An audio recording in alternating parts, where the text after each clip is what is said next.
The grand command chamber of the Volante station buzzed with tense conversation. High Commander Zorath stood rigid in the center, his gray skin darker than usual, a sign of sleepless nights and unspoken worry. Around him, dozens of officers gestured frantically at holographic displays, red sectors spreading across star charts like a creeping plague. The Draven swarm had shattered yet another defensive line. 3 worlds had fallen in the last month alone. Supplies were dwindling, fleets were eroding, and the coalition's morale was slipping fast. Zorath stared at the map, a strange, unfamiliar weight pressing on his chest. Defeat, a feeling he thought impossible, was creeping in. The great chamber doors hissed open. Ambassador Thyrus stepped in, her pale blue skin glowing faintly under the lights, golden eyes sharp and calculating. Small for a Volante, she carried herself with quiet confidence. She had been away for almost a year, chasing what most had dismissed as myth. She had sought a legend. "Commander," she said, her voice cutting through the chaos, "I have returned."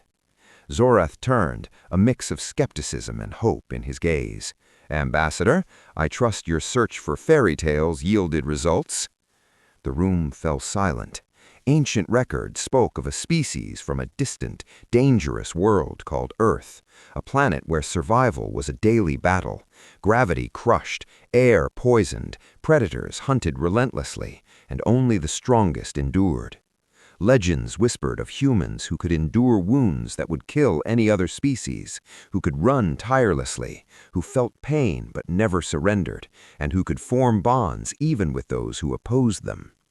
Earth had vanished from star charts millennia ago, and most dismissed the tales as children's stories or religious fables. "They are real," Thyrus said simply. "I found Earth, and they are coming." The room froze. Zorath stepped closer, disbelief in every line of his face. "You mean to tell me these monsters from old tales are alive? That Earth's legends are true?" "See for yourself," Thyrus replied. "They will arrive within the hour." Zorath wanted to laugh, to dismiss the claim. Yet desperation has a way of forcing even the most rational leaders to consider the impossible. An hour later, a small angular ship approached the station, marked with strange symbols and clearly foreign design. It requested docking permission, and Zorath granted it with a mixture of curiosity and caution. Senior officers accompanied him to the docking bay, prepared to face horrors imagined from myth. Instead, they saw humans, small, upright, unarmored, soft-skinned beings with hair on their heads, wearing simple uniforms and carrying primitive-looking weapons. At the front stood a man, not imposing, not fearsome, calm brown eyes observing his surroundings. "I am Commander Sam Carter. On behalf of Earth and the United Human Federation, we are here to help." Zorath stared, incredulous. "You are the legendary humans? The Death World warriors?" Sam smiled faintly. "We may not appear as expected, High Commander, but we are exactly what this war requires." Hours passed as the humans outlined their plan.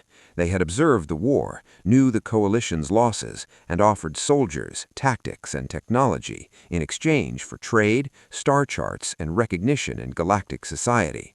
Zorath remained skeptical. They were too small, too soft, too calm. Real warriors burned with rage and pride. These humans moved with patience. "Very well," he said at last. "You will garrison Bathara, safe from the front lines, until you learn war." The humans accepted without argument. At Bathara, they adapted quickly. The garrison had been quiet for years, soldiers bored and complacent. The humans rebuilt defenses, set up sensors, and began rigorous training. Lieutenant Kate Morgan studied enemy patterns, Sergeant Danny Vance improved weapons, and Private Ben Torres bonded with Volante soldiers, teaching them resilience and connection. Draven patterns that had evaded analysis for a century suddenly became clear. The humans found strategies hidden in what others assumed was chaos, revealing weaknesses in the hive mind. When the first wave of the Draven arrived, 50,000 strong against 200 humans, the Volante expected defeat. The humans did not. They held the line. Sergeant Vance defended a breach alone for 11 minutes, wounded but unyielding. Ben Torres led squads despite injuries. Kate Morgan identified and struck enemy coordination nodes, disrupting the hive mind. Human ingenuity, endurance, and teamwork transformed a hopeless defense into a triumph.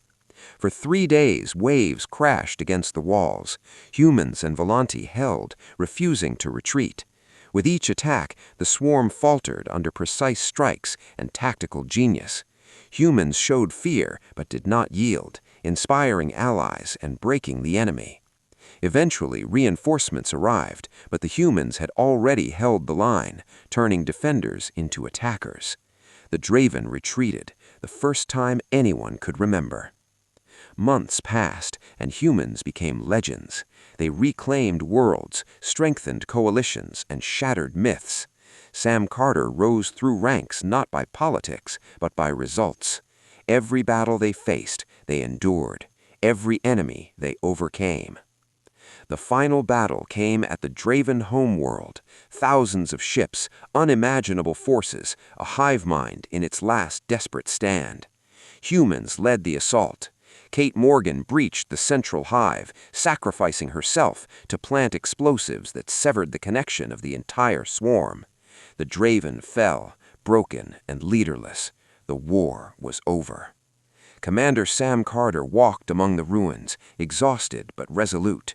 Humanity had proven itself, not through brute strength, but through persistence, courage, and unity. Zorath, once doubtful, bowed in respect. The myths had not exaggerated, they had understated. Years later, monuments stood on Vithera, commemorating those who fought and died. Ambassador Thyrus watched children learn the stories, remembering the small blue world that once seemed insignificant. Sam Carter, now humanity's ambassador, stood beside her. "What do you think we are?" he asked. Thyrus considered. "You are everything the legends said. Unbreakable warriors, unstoppable survivors, loyal friends. You are human." Sam looked up at the alien stars, calm and certain. Surrounded by friends, humanity had finally returned to their place in the galaxy, and they would never,